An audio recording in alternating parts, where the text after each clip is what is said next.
अब दिल्ली में जाकर शेख तकी ने दूध मुस्तार दिया, सब मुसलमानों को इकट्ठा किया कि राजा काफिर बन गया है, ये हो गया है, और भाइयों देख लो तुम ही फिर बात बिगड़ेगी।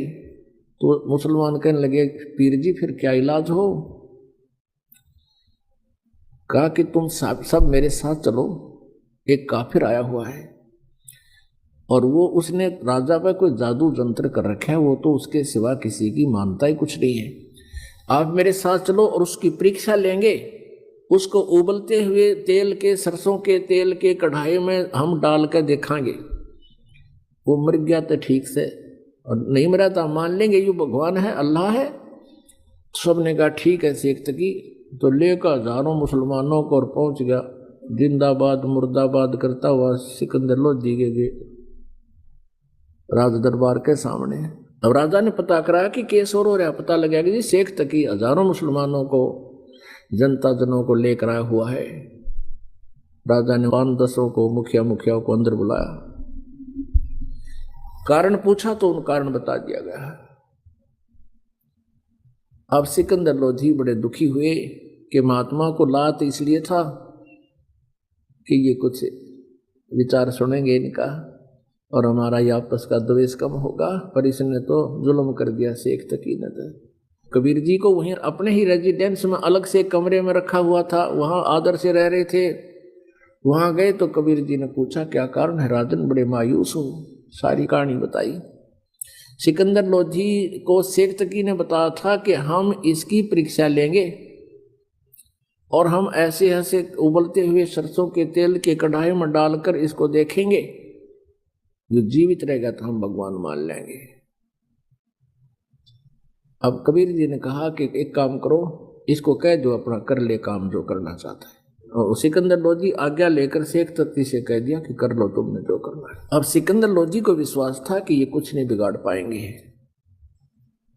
उधर से अच्छे मोटे मोटे लकड़ चूल्हा बड़ा बनाकर उसके ऊपर बड़ा कढ़ाया रखकर सरसों का तेल भर दिया और उसमें लकड़ जला दिए। और उनको लकड़ जलाने वालों से कह दिया इसने कति इतना उबाल दो न जल उठे और इसमें प्रवेश होते ही चरण देसी खत्म हो जा।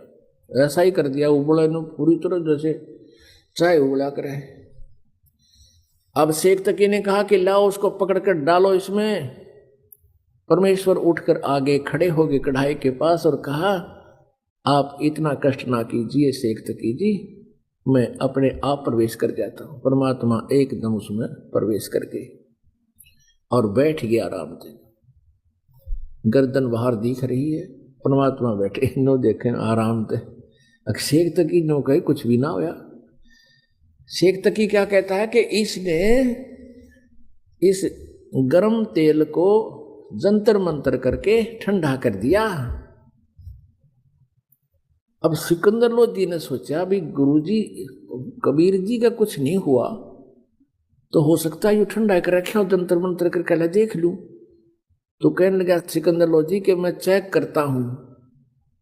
परमात्मा बोले राजा इसमें हाथ मत दिए कि दे नकम्मे के कहते तू इसमें हाथ दे दे, तेरी उंगली नहीं पाऊंगी, इतना गर्म है। सिकंदर लोधी फिर भी नहीं माना कि कबीर जी बैठे मेरी उंगलियां के बिजड़ी पड़ेगी। अगर नो करते करते उसने 2 उंगली अंदर डाल दी। जितनी उंगली तेल में गई थी डूबी थी उतनी कटके अलग होगी, इतनी पीड़ा होगी। सिकंदर लोधी बेहोश हो गए। तब परमेश्वर उस कढ़ाई तो बाहर आए, यूं मार दिया राजा ने। अब क्या किया, वैद्य रहते थे साथ में डॉक्टर सिकंदर लोधी के, पानी के छींटे छाटे मारे, होश में तो एकदम आ गया। फिर पीड़ा इतनी थी वो फिर बेहोश हो गया। अब परमात्मा ने वो उंगली पकड़ के पूरी कर दी। वह उंगली कटी हुई भी ना रही और पीड़ा फिर रहने कहा थी। फिर सिकंदर लोधी उठ गया। अब पुण्यात्माओं इस दृश्य को देखने के लिए वहां कई हजार दर्शक खड़े थे, मुसलमान और हिंदू। अब शेख तकी तो मान्या नहीं, पर उन हजारों की श्रद्धा परमात्मा के प्रति अटूट बन गई और सब ने कहा प्रभु आपने कमाल कर दिया, तो परमात्मा आए हो, हमें दीक्षा दे दो, हम आपकी शरण ग्रहण करना चाहते हैं। कई हजारों ने परमात्मा की दीक्षा ली। अब शेख तकी का फिर आग लागी, क्योंकि राज तजना सहज है सहज दरिया का ने, ये मान बढ़ाई ईर्षा दुर्लभ तो जनाइए।